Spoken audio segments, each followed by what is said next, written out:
Hello students, आप सभी का बायोलॉजी क्लास में स्वागत है। आज हम 12th क्लास के लेसन नंबर 4 आवर्तनिजी पाठकों के अंतर्गत जनन की विशिष्ट विधियों के बारे में अध्ययन करेंगे। तो आवर्तनिजी पाठकों में जनन की विशिष्ट विधियां कुछ इस प्रकार है। जैसे पहली विधि है असंग जनन।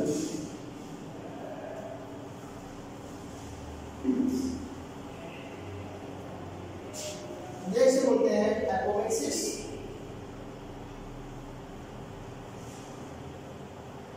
एपोमिक्सिस या असंजनन।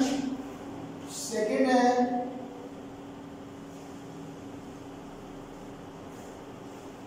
अनिषेक विधिता।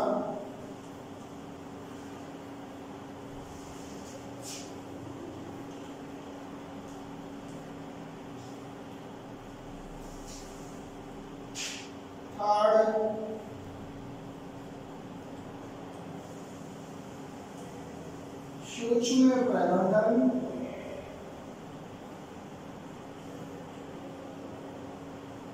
और फोर्थ है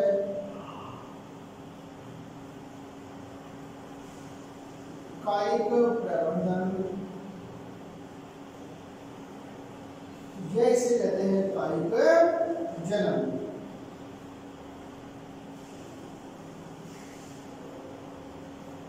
तो आवर्तनिजी पाठकों के अंतर्गत जनन के विशिष्ट विधियों में फर्स्ट है असंग जनन या एपोमिक्सिस। सेकंड अनिषेक बीजता। थर्ड है सूक्ष्म प्रवर्धन या माइक्रोप्रोपगेशन। और फोर्थ है कायिक प्रवर्धन या वेजिटेटिव रिप्रोडक्शन या कायिक जनन। तो फर्स्ट देखते हैं असंग जनन। पहली विधि है असंग जनन।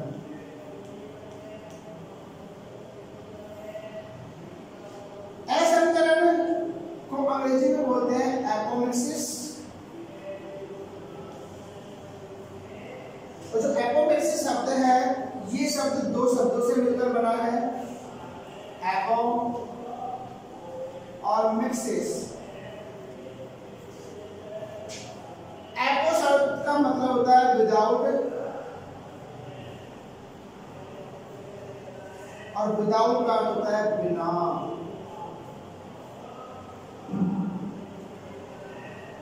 मिक्सिस का होता है फर्टिलाइजेशन।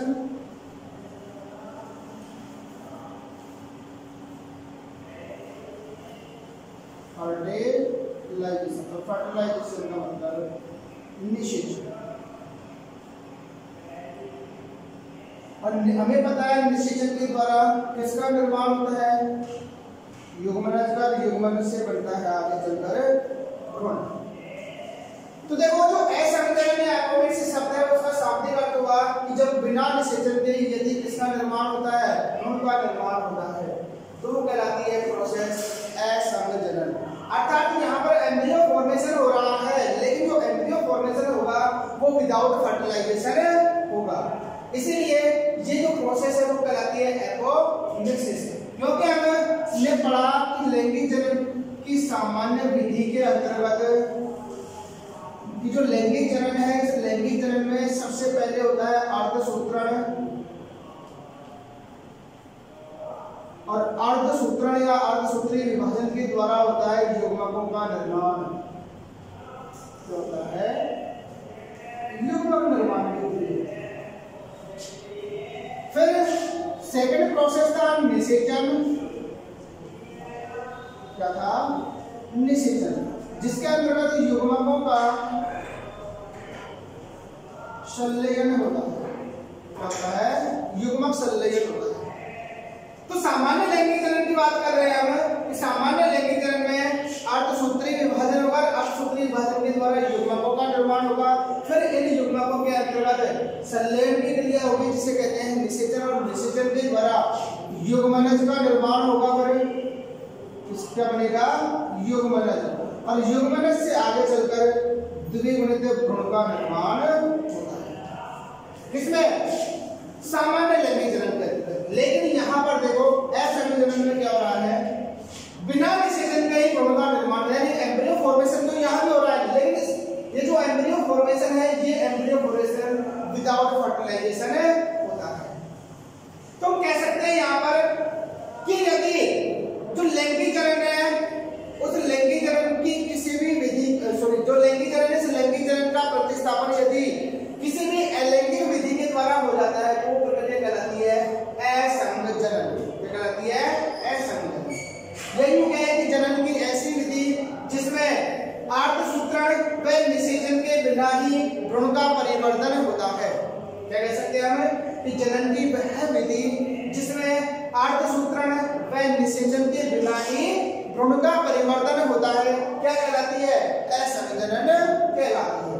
यह हम डायरेक्ट कह सकते हैं कि वह प्रक्रिया जिसमें बिना निषेचन के भ्रूण का निर्माण होता है वो क्या कहलाती है? असंजनन। परिभाषा कई प्रकार से दी जा सकती है।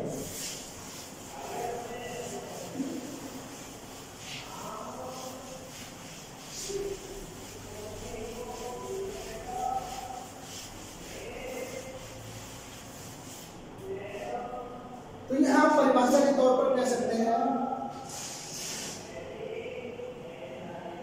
वह प्रक्रिया जिसमें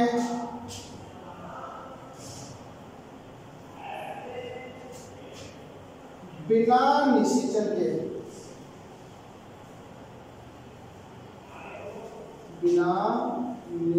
के ही भ्रूण का निर्माण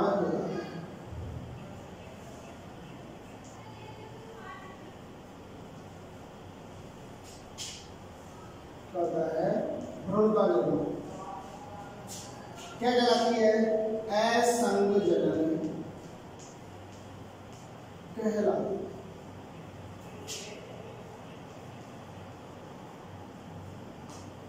यहां देखो, यदि असंजनन के अंतर्गत जो भ्रूण का निर्माण हो रहा है वो किसके द्वारा हो रहा है? बीजाणु के द्वारा।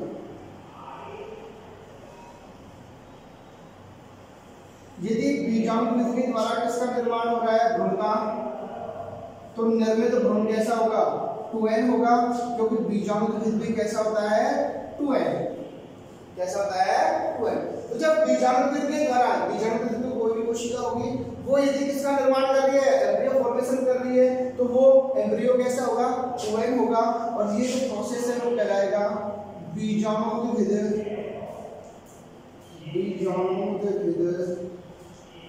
असंजनन। क्या कहलाएगा? बीजाणुविद असंजनन कहलाएगा। और यदि युग्मकोद्भिद की कोई भी कोशिका युग्मकोद्भिद जो कैसा होगा? एवलित होगा। इसकी यदि कोई भी कोशिका एम्ब्रियो फॉर्मेशन कर रही है तो वो एम्ब्रियो कैसा होगा? एवलित होगा। और ये जो प्रोसेस है वो कहलाएगी युग्मकोद्भिद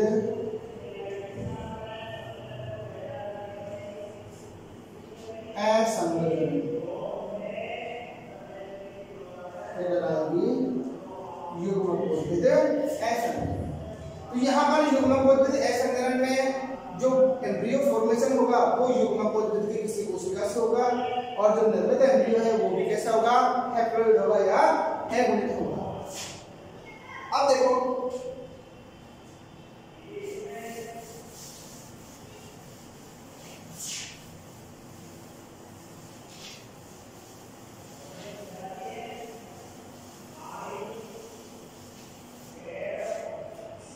एम्ब्रियोलॉजी के जनक थे प्रोफेसर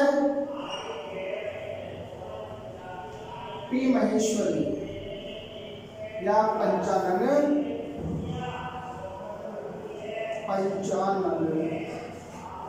माहेश्वरी। तो प्रोफेसर पंचानन माहेश्वरी ने इस असंजनन के दो प्रकार बताए। कितने प्रकार बताए? दो प्रकार। कौन कौन से हैं? फर्स्ट है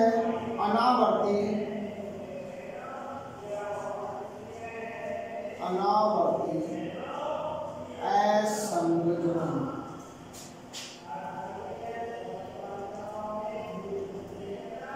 और सेकंड है आवर्ती या पुनरावृत्ति असंघनन।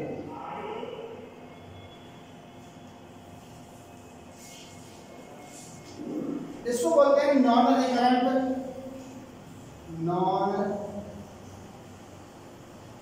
Recurrent apoptosis.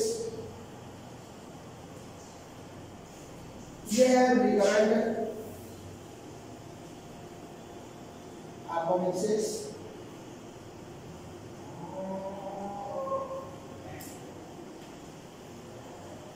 देखो फिर जो अनावर्ती असंघनन है इसके टू टाइप्स हैं, एल्गोरिथम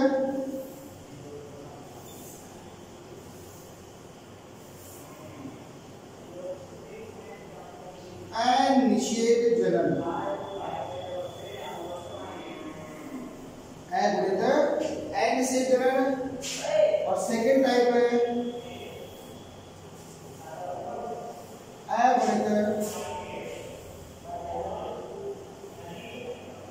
अपयुग्मन।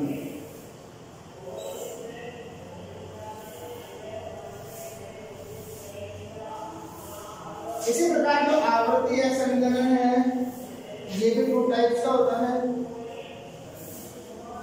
एक तो जनन अपबीजाणुता, जनन अपबीजाणुता। सेकेंड है कायिक अपबीजाणुता।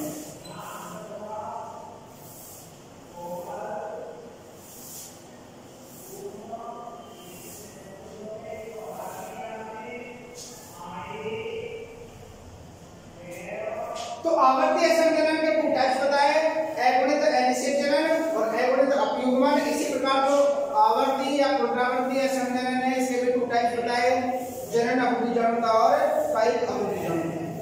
तो हम सबसे पहले देखते हैं कि अनावर्ती असंघनन होता क्या है। सबसे पहले देखो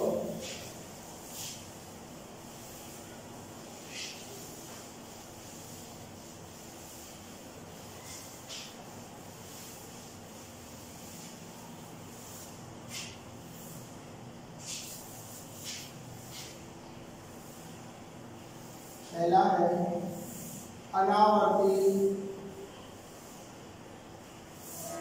असंघनन।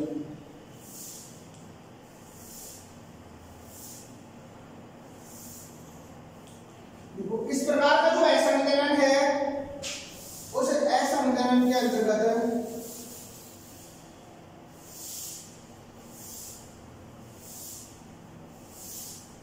बीजांडकाय, ऐसे बीजांडकाय की जो कोशिकाएं हैं वो किसके रूप में, प्रपशु कोशिका के रूप में पहले बता चुके हम। प्रपशु कोशिका बीजांडकाय की कोशिका किसके रूप में कार्य करेगी, आर्किस्पोरियन सेल या प्रपशु कोशिका के रूप में कार्य करेगी। और यह प्रपशु कोशिका गुरु बीजाणु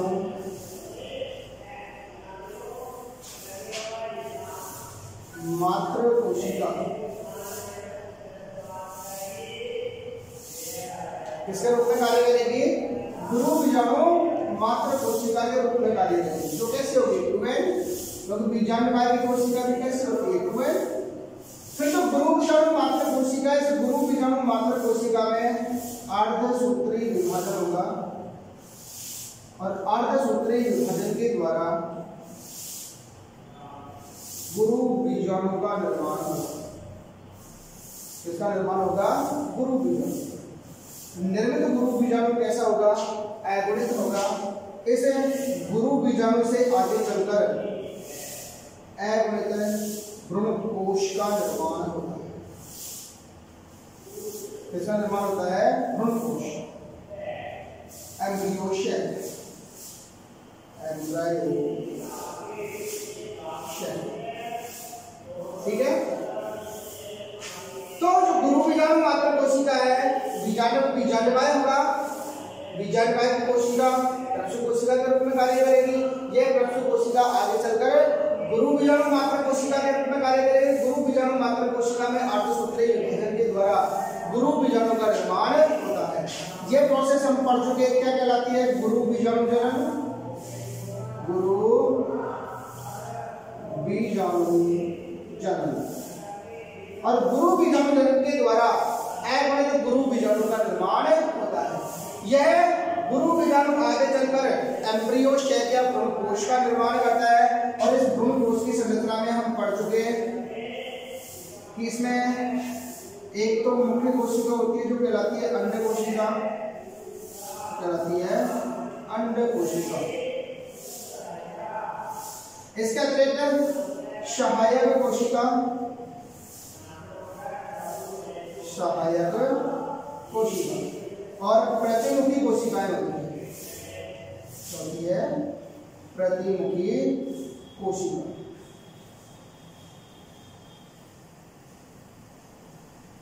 क्योंकि केंद्रीय कोशिका होती है, जो केंद्रीय कोशिका आगे चलकर किसका?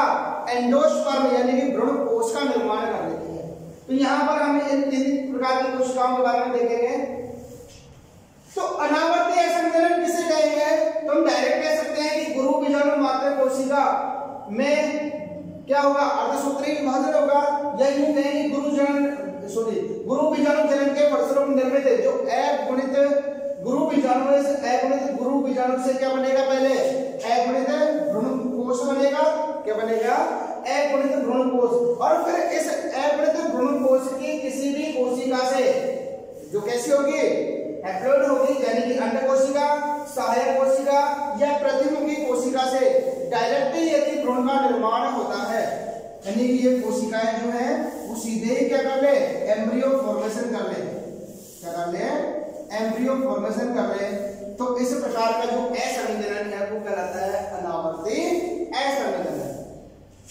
तो यहाँ पर अंड कोशिका या सहायक कोशिका या प्रतिमुखी कोशिका, ये तीनों ही कोशिकाएं सीधे किसका निर्माण करें? एम्ब्रियो फॉर्मेशन करें, भ्रूण का निर्माण करें। तो निर्मित भ्रूण भी कैसा होगा? अगुणित होगा, क्योंकि ये सभी कोशिकाएं कैसी होती है? हैप्लॉइड होती है, अगुणित होती है। ये कहलाता है अनावर्ती असंजनन। अब इसके हमने 2 टाइप्स पढ़े। अनावर्ती असंजनन के 2 प्रकार पढ़े। फर्स्ट थे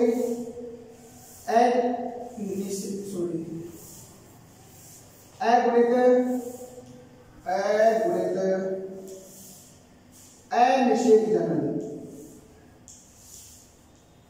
अनिषेक जनन। और सेकेंड टाइप पढ़ा अभी अगुणित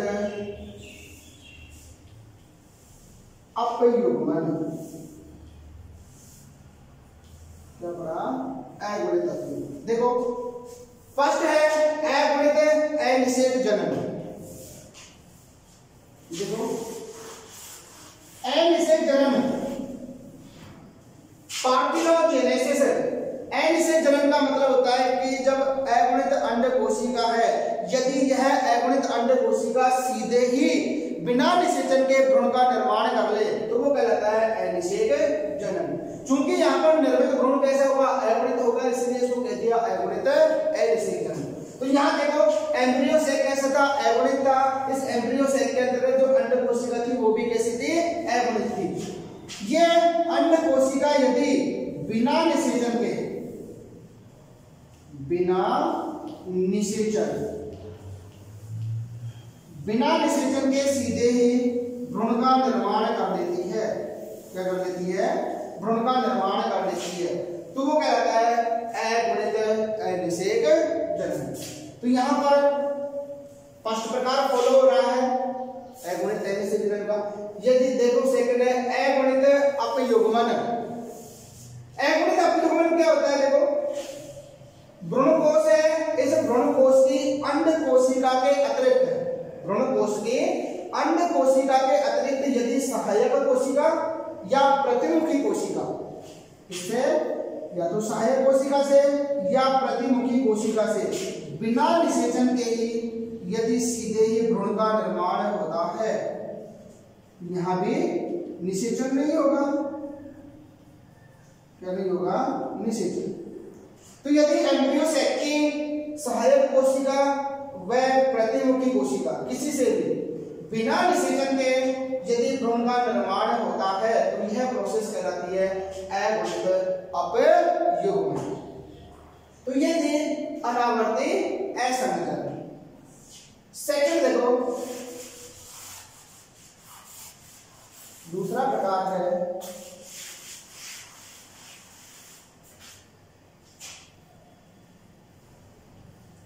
आवर्ती असंयोजन, या इसको पुनरावृत्ति असंयोजन भी कहते हैं।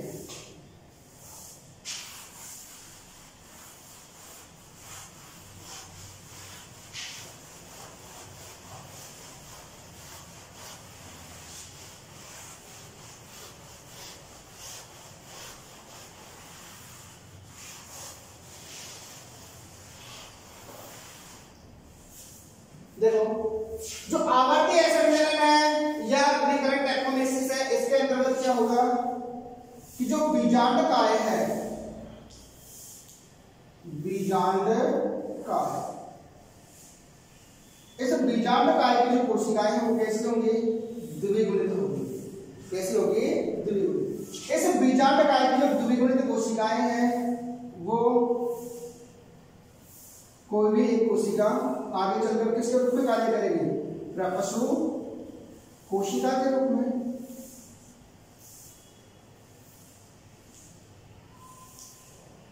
किसके रूप में कार्य करेगी? प्रपशु कोशिका के। और जो प्रपशु कोशिका है वो कैसी होगी? 2n। कैसी होगी? 2n। तो ये जो प्रपशु कोशिका है, ये प्रपशु कोशिका आगे चलकर यदि सीधे ही क्या बना ले? भ्रूणकोश। भ्रूणकोश का निर्माण करते हैं, जो कैसा होगा? 2n होगा।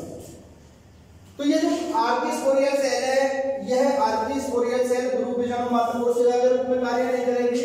उसमें अर्धसूत्रीय विभाजन भी नहीं होगा और अर्धसूत्रीय विभाजन के द्वारा गुरु बीजाणु का निर्माण भी नहीं होगा। अपितु जो प्रपशु कोशिका है, यह प्रपशु कोशिका जो कैसी होगी? 2n होगी। ये सीधे ही किसके रूप में कार्य कर रही है? एम्ब्रियो सैक का निर्माण कर रही है। किसका निर्माण कर रही है? Embryo sac. तो जो निर्मित एम्ब्रियो सैक है वो भी कैसा होगा? 2n होगा। कैसा होगा? 2n। फिर इस भ्रूणकोश की कोई भी कोशिका, इसे भ्रूणकोश की कोई भी कोशिका किसका निर्माण करे? भ्रूण का निर्माण करे। किसका निर्माण करे? भ्रूण का। तो निर्मित भ्रूण भी कैसा होगा? द्विगुणित होगा। कैसा होगा? द्विगुणित होगा। तो इस प्रकार की जो असंयोजन है वो कहलाएगा आवर्ती असंयोजन अथवा बीजांडकाय या अध्यावरण। बीजांडकाय या अध्यावरण, इंटेगमेंट्स। इनकी कोशिकाएं यदि सीधे ही किसका निर्माण करें? द्विगुणित भ्रूणकोश का। किसका निर्माण करें? द्विगुणित भ्रूणकोश का निर्माण करें। और इस द्विगुणित भ्रूणकोश की कोई भी कोशिका से किसका निर्माण हो? भ्रूण का निर्माण हो। तो निर्मित भ्रूण भी कैसा होगा? 2n होगा। तो ये प्रोसेस भी क्या कहलाएगी? आवर्ती असंयोजन। तो इसके कुछ टाइप्स बताए हमने। पहला है जनन अपबीजाणुता। जनन अपबीजाणुता।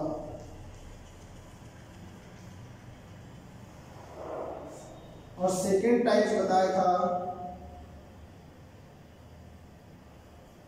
कायिक अपबीजाणुता।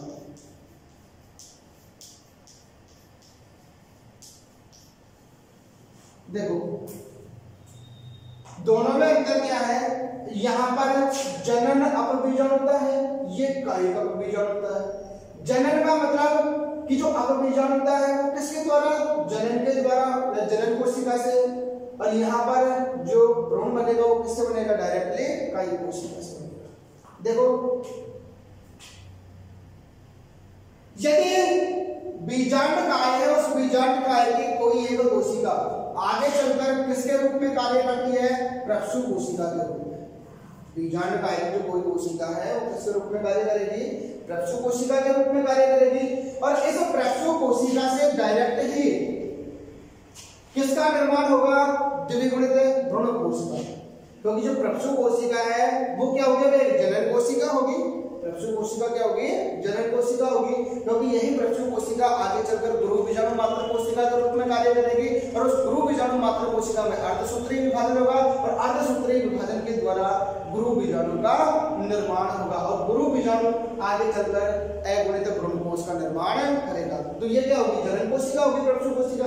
तो यदि यह प्रक्षु कोशिका जो कि द्विगुणित होती है, यह सीधे ही द्विगुणित भ्रूणकोश का निर्माण कर रही है। और ऐसे द्विगुणित भ्रूणकोश से आगे चलकर किसका निर्माण होगा, द्विगुणित भ्रूण का निर्माण होता है। तो इस प्रकार की जो असंजनन है वो कहलाती है जनन अपबीजाणुता। क्या कहलाती है प्रक्रिया, जनन अपबीजाणुता। दूसरे प्रकार की है कायिक अपबीजाणुता। दूसरे प्रकार की क्या है, कायिक अपबीजाणुता। यहाँ देखो बीजांड काय की कोशिकाएं ये भी कैसी होती है, टुएन होती है। और अध्यावरण की जो कोशिकाएं हैं वो भी कैसी होती है, टुएन होती है। तो ये दोनों ही क्या है, बीजाणुविद की है। किसकी है, बीजाणुविद की कोशिकाएं हैं। इन द्विगुणित बीजाणुविद की कोशिकाओं से यानी बीजांड काय की कोशिकाओं से और अध्यावरण की कोशिकाओं से सीधे ही क्या बन रहा है, द्विगुणित भ्रूणकोश का निर्माण हो रहा है। और इस द्विगुणित भ्रूणकोश की कोई भी कोशिका हो आगे चलकर द्विगुणित भ्रूण का निर्माण करती है। तो यह प्रक्रिया कहलाती है कायिक अपबीजाणुता। तो ये थी अनावर्ती असंजनन, जो पी महेश्वरी ने दो मेजर टाइप बताए थे किसके, असंजनन के। तो यहां पर कुछ वैज्ञानिक असंजनन के अन्य प्रकार भी बताते हैं। जैसे दो तो मेजर है ही है। नेक्स्ट देखें हम अपस्थानिक भ्रूणता। नेक्स्ट प्रकार है इसी के अंतर्गत अपस्थानिक भ्रूणता, एडवेंटिव एम्ब्रियोनी। देखो इस प्रोसेस में क्या होगा, नाम से स्पष्ट है अपस्थानिक भ्रूणता, मतलब भ्रूण का निर्माण किससे हो रहा है, कोई भी अपस्थानिक कोशिका यानी कि कायिक कोशिका के द्वारा हो रहा है। तो इस प्रकार की जो असंजनन है उसके अंतर्गत या तो बीजांडकाय या तो बीजांडकाय या अध्यावरण।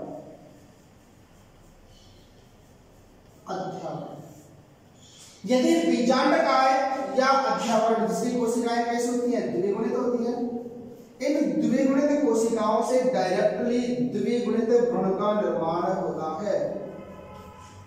क्या समझे, दोनों में अंतर है, कायिक अपबीजाणुता में और अपस्थानिक भ्रूणता में अंतर है। क्योंकि जो कायिक अपबीजाणुता थी उसमें बीजांडकाय या अध्यावरण की कोशिकाओं से पहले द्विगुणित भ्रूणकोश बन रहा था और फिर उस द्विगुणित भ्रूणकोश की कोई भी कोशिका द्विगुणित भ्रूण का निर्माण कर रही थी। किसमें, कायिक अपबीजाणुता में। लेकिन यहाँ पर अपस्थानिक भ्रूणता में क्या होता है कि जो बीजांडकाय या अध्यावरण इसकी कोशिकाएं सीधे ही डायरेक्टली एम्ब्रियो सेल का निर्माण नहीं करेगी, अपितु डायरेक्टली किसका निर्माण कर लेती है, ये भ्रूण का निर्माण कर लेती है। तो यह प्रक्रिया कहलाती है अपस्थानिक भ्रूणता, जो किसमें पाई जाती है, फॉर एग्जाम्पल जैसे नींबू में, आम में इत्यादि पादपों में पाई जाती है। तो कुछ वैज्ञानिक एक अन्य प्रकार बताते हैं इसका असंजनन का अपस्थानिक भ्रूणता। नेक्स्ट प्रकार है कायिक भ्रूणता। कायिक गुण। देखो इस प्रकार के संचरण में क्या होगा, कुछ पादपों में जो पुष्प है, इन पुष्प के बनने के स्थान पर, पुष्प बनने के स्थान पर या तो कलिकाओं का निर्माण होगा, क्या बन जाती है, कलिकाएं, या ठोस संरचनाएं बन जाती है। क्या बन जाती है, ठोस संरचनाएं, जिन्हें बोलते हैं बुलबिल्स, जो हम पहले भी पढ़ चुके दंडांग रूपी संरचनाओं के द्वारा बुलबिल्स या पत्र प्रकलिका बन जाती है। तो कुछ पादपों के अंतर्गत जो पुष्प है, उस पुष्प बनने के स्थान पर क्या बन जाती है, कलिकाएं या बुलबिल्स या पत्र प्रकलिका या ठोस संरचनाएं बन जाती है। और इन संरचनाओं से आगे चलकर किसका निर्माण हो जाएगा, भ्रूण या नए पादप का निर्माण हो जाता है। तो ये कहलाती है कायिक भ्रूणता। क्या कहलाती है, कायिक भ्रूणता, जो सामान्यतः हमने पढ़ा किसमें मिलती है, ये अगेव, किसमें मिलती है, अगेव या प्याज के अंतर्गत भी ये पाई जाती है। तो ये था असंयोजन और उसके टाइप्स।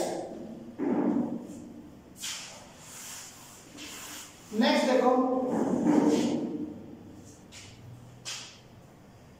जनन की विशिष्ट विधियों के अंतर्गत सेकंड है अनिषेक बीजता।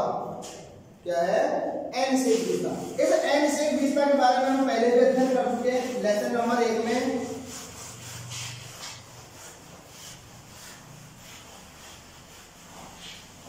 जो एलएनजी जनन की विधियां है, उस एलएनजी जनन की विधियों के अंतर्गत हमने बताया था अनिषेक बीजता। अनिषेक बीजता का मतलब होता है कि जब बिना निषेचन के ही बीज का निर्माण होता है।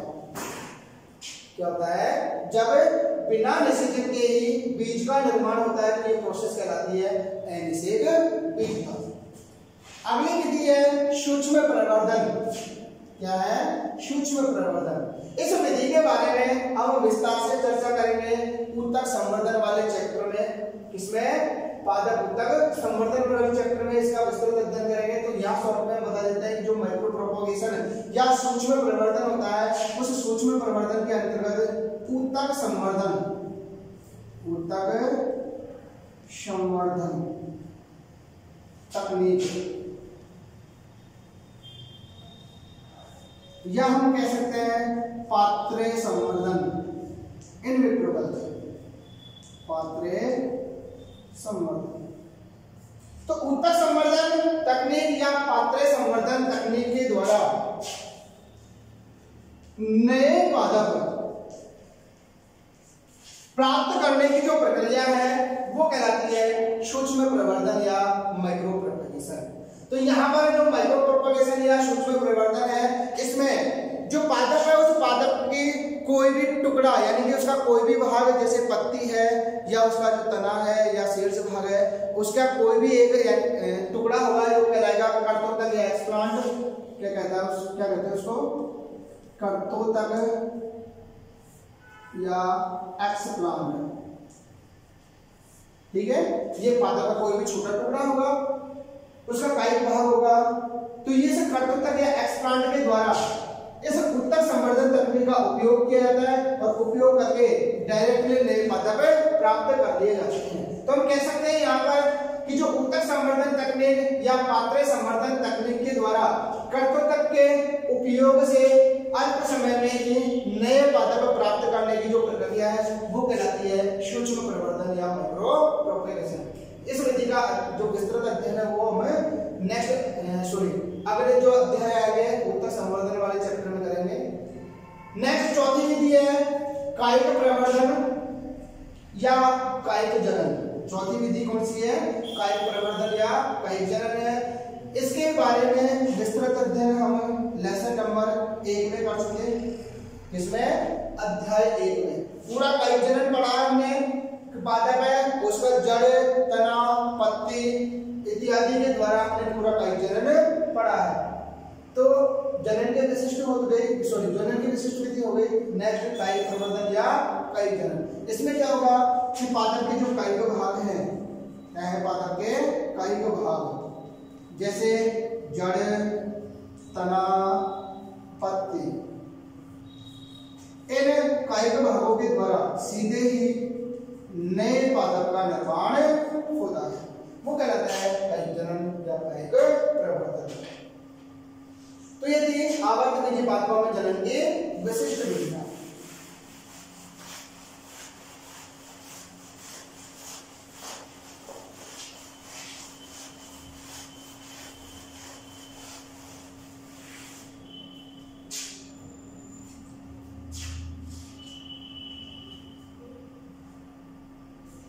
देखो इसी लेक्चर के अंतर्गत एक टॉपिक है बहुभ्रूणता।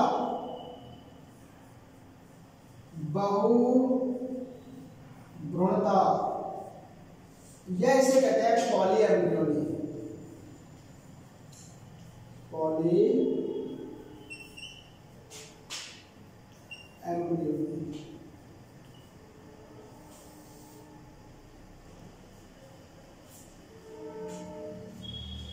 देखो बहुभ्रूणता या पॉलीएम्ब्रियोनी के अंतर्गत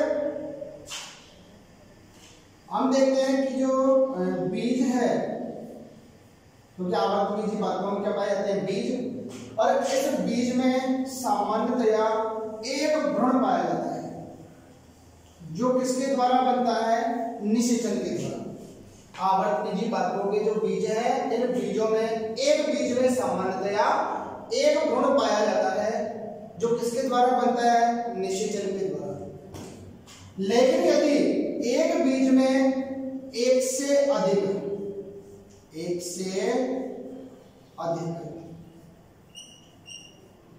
भ्रूण उपस्थित हो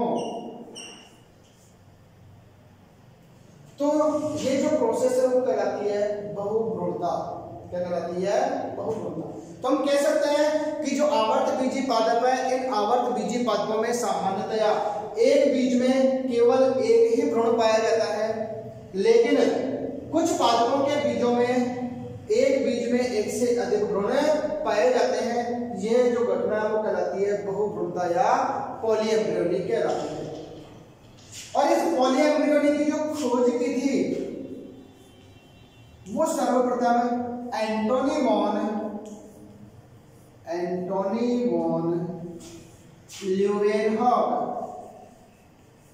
ल्यूवेनहॉक ने की थी।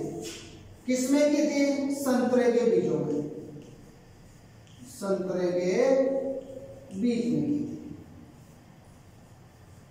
तो पॉलीएम्ब्रियोनी को देखा गया, उसकी खोज की एंटोनी वॉन ल्यूवेनहॉक ने इसमें संतरे के बीज में। तो जो पॉलीएम्ब्रियोनी है कुछ नींबू के कुल के पादपों में, सिट्रस में, आम इत्यादि पादपों में जो उपस्थित जो बीज है उन बीजों में क्या मिलती है, बहुभ्रूणता देखने को मिलती है। अब देखो जो आवर्त बीजी पादप है, इन आवर्त बीजी पादपों में बहुभ्रूणता के कुछ कारण है। क्या है, बहुभ्रूणता के कारण। तो नेक्स्ट हो जाएगा बहुभ्रूणता के कारण।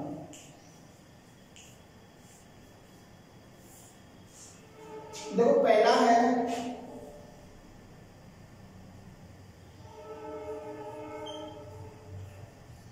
युग्मनज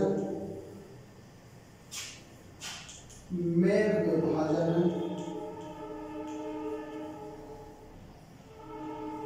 द्वारा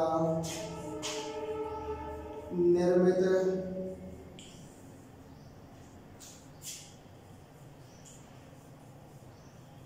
कोशिकाओं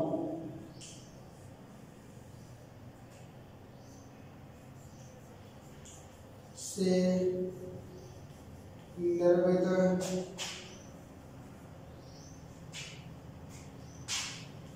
भ्रूणों के कारण, जिसे हम कहते हैं विदलन बहुभ्रूणता। विदलन बहुभ्रूणता। तो युग्मनज विभाजन के द्वारा जो निर्मित कोशिकाओं से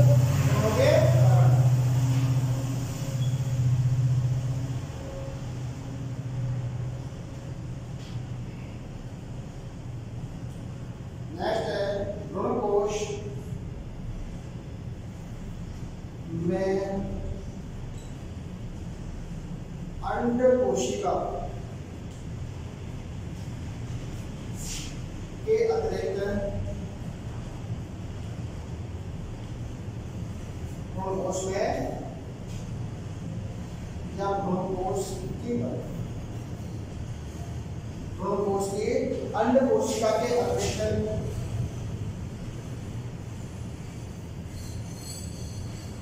अन्य कोशिकाओं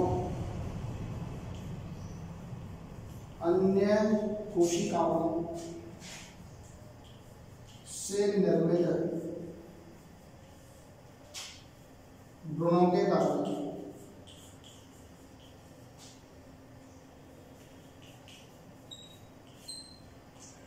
नेक्स्ट तीसरा है एक ही बीजांड में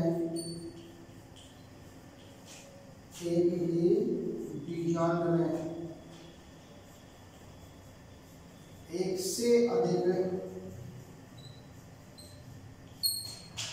भ्रूण कोशों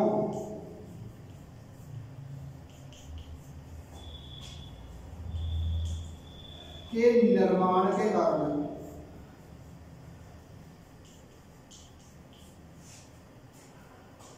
अब चौथे प्रकार है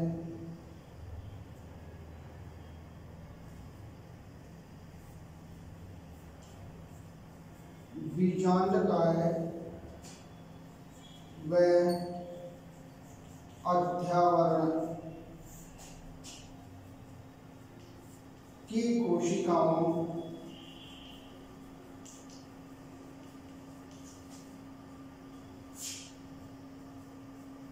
से निर्मित भ्रूणों के कारण। देखो तो आवर्तविधि पादपों में जो बहुभ्रूणता है, इस बहुभ्रूणता के कुछ कारण हैं। जैसे पहला है युग्मनज में विभाजन द्वारा निर्मित कोशिकाओं से निर्मित भ्रूणों के कारण। देखो हमने पढ़ा कि आवर्तबीजी पादपों में जो निषेचन है, इस निषेचन के कारण, किसके कारण? निषेचन के कारण किसका निर्माण होता है? द्विगुणित युग्मनज का निर्माण होता है। किसका निर्माण होता है? द्विगुणित युग्मनज का निर्माण होता है।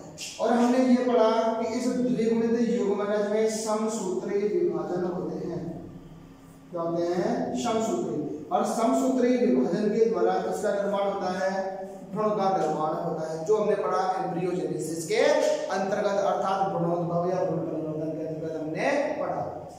तो इस प्रकार में क्या होगा? देखो सबसे पहला बात देखते हैं कि हम विदलन क्या होता है। क्या देखते हैं? तो विदलन क्या होता है कि जो युग्मनज है, इस युग्मनज में जो आरंभिक समसूत्री विभाजन होते हैं, यानी प्रारंभ में जो समसूत्री विभाजन होते हैं, तो ये आरंभिक समसूत्री विभाजन क्या कहलाते हैं? विदलन कहलाते हैं। क्या कहलाते हैं? विदलन कहलाते हैं। जैसे इस युग्मनज में पहला समसूत्री विभाजन हुआ, मतलब पहला विदलन हुआ, और पहले विदलन के फलस्वरूप दो कोशिकाएं बनी। कितनी कोशिकाएं बनी? दो कोशिकाएं। इनमें दूसरा विभाजन हुआ, सेकंड समसूत्री हुआ, तो कितनी कोशिकाएं बन जाएगी बेटा? 2 से 4 कोशिकाएं। कितनी बन जाएगी? 4 कोशिकाएं। इसी प्रकार आगे समसूत्री विभाजन होगा तो कोशिकाओं की संख्या धीरे धीरे बढ़ती जाएगी और आगे चलकर वो किसका निर्माण कर लेगी? भ्रूण का निर्माण कर लेगी। तो यहाँ देखो, मेरे कहने का मतलब ये है कि जो युग्मनज है, इस युग्मनज में जो आरंभिक समसूत्री विभाजन होते हैं वो कहलाते हैं विदलन। जैसे कि युग्मनज में पहला समसूत्री विभाजन हुआ, 2 कोशिकाएं बनी।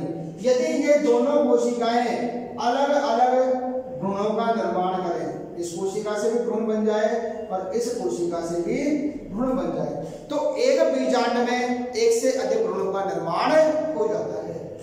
इसी प्रकार यदि इस अवस्था में भ्रूण का निर्माण नहीं होता है तो 2 कोशिकाओं से आगे चलकर 4 कोशिकाएं बनती है, और यदि चारों कोशिकाएं अलग अलग भ्रूणों का निर्माण करती हैं, इसका निर्माण करती हैं, अलग अलग भ्रूणों का निर्माण करती है, तो एक बीजांड में या एक बीज में कितने भ्रूण बन गए? 4 भ्रूण बन गए। क्या बन गए 4। तो एक बीज में, एक बीजांड में एक से अधिक भ्रूण बने, इस प्रकार की जो बहुभ्रूणता है वो कहलाती है विदलन बहुभ्रूणता। हमने यही देखा कि युग्मनज है, उस युग्मनज में विभाजन द्वारा निर्मित कोशिकाओं से, देखो युग्मनज में विभाजन हुआ, विभाजन के द्वारा जो निर्मित कोशिकाएं हैं, यदि इन निर्मित कोशिकाओं से अलग अलग भ्रूणों का निर्माण हो रहा है तो वो घटना कहलाती है विदलन बहुभ्रूणता। सेकंड टाइप है भ्रूण कोश की अंड कोशिका के अतिरिक्त अन्य कोशिकाओं से निर्मित भ्रूणों के कारण, क्योंकि हमने पढ़ा निषेचन के अंतर्गत कि जो भ्रूण कोश है, इस भ्रूण कोश की अंड कोशिका, एम्ब्रियो सेट की अंड कोशिका निषेचन के पश्चात किसका निर्माण करती है, भ्रूण का निर्माण करती है। लेकिन यदि अंड कोशिका से तो भ्रूण का निर्माण हो रहा है, तो भ्रूण कोश की जो अन्य कोशिकाएं हैं जैसे सहायक कोशिकाएं या प्रतिमुखी कोशिकाएं भी यदि भ्रूण परिवर्तन में भाग ले लेती हैं, उनसे भी यदि एक्स्ट्रा भ्रूण का निर्माण हो जाता है तो एक ही बीज में या बीजांड में अधिक भ्रूणों का निर्माण हो जाता है।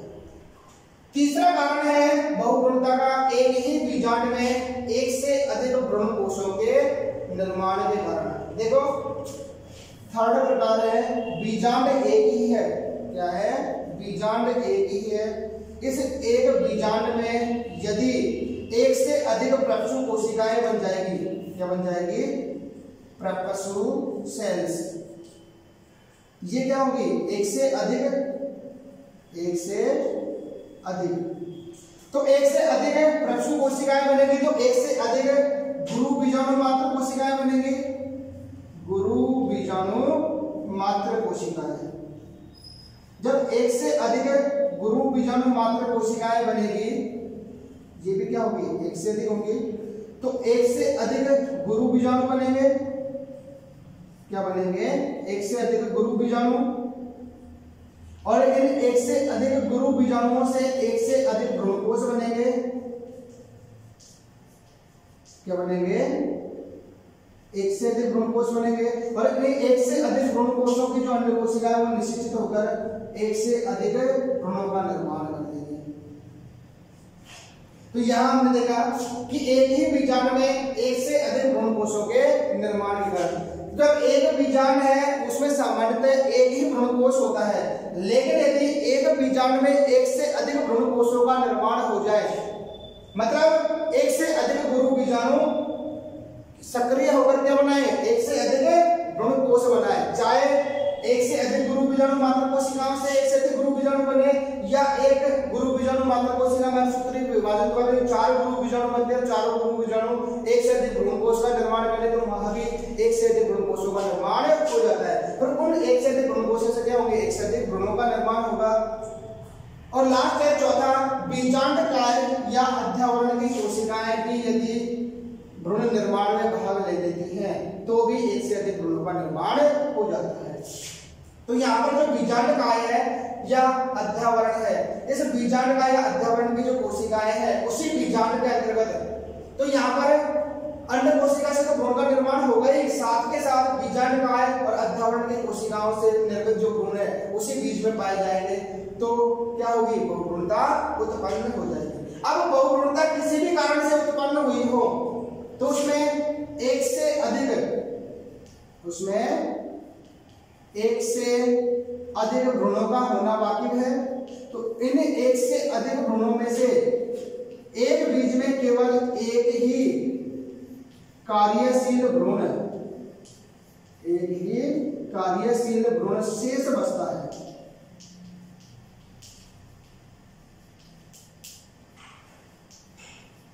ऐसा नहीं है कि जो एक बीज है उस एक बीज में एक से अधिक भ्रूण उपस्थित हैं और वो सारे भ्रूण अलग अलग पादप का निर्माण कर ले, ऐसा नहीं होता है।